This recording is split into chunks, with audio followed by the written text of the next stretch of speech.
Yagur Junction. On the ancient road from Haifa to the Jezreel Valley along the Kishon River, and the Yagur River that descends from the Carmel. A water-saturated area, partly swamps. There were two small Arab villages called Yagur and Balad al-Sheikh. In the 19th century, the Ottoman government sold many lands in the north of the country to the Salim family, including lands in the area. The Salim family came from Lebanon and moved to Haifa, originally from Christian Arabs, from the Maronite community, who were Arameans who converted to Christianity. After the First World War, the situation in the country changed.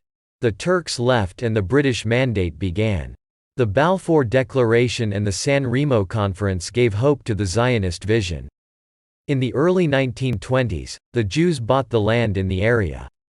The country began to develop, and according to Herzl's vision, the need arose to establish a cement plant, a commodity that began to be in demand. In 1923, the Nesher factory was established near the village of Balad al-Sheikh. The place was suitable because it was close to the port of Haifa. Railway tracks passed by it, and the limestone in the mountain was used as a raw material for the production of cement. At the private initiative of the workers in Nesher, they built huts near the factory, so that they could be close to the workplace, and so the settlement of Nesher grew slowly over the years. In 1922, at the same time as the establishment of Nesher, they founded Kibbutz Yagur, named after the Arab village of Yagur. At first they worked in drying the swamps, preparing the land for agriculture, and working in the Nesher factory. Over time, the economy developed and grew. In the same years that Nesher and Yagur were established, two organizations of Hasidim from Poland, led by the Rebbe of Kuznets and the Rebbe of Miblona, bought land with the help of the Jewish National Fund. In 1925, Kfar Hasidim was established. They built huts, and initially worked on drying the swamps. Although they lacked agricultural knowledge, they built livestock, field crops and a vegetable garden.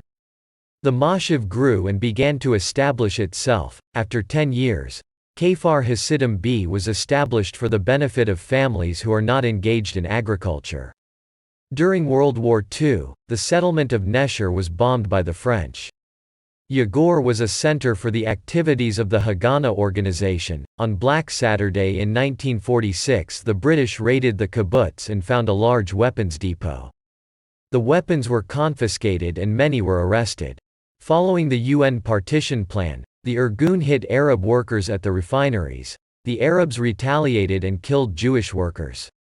In a retaliatory operation in Balad al-Sheikh, the Jews killed residents and blew up houses, and some residents fled.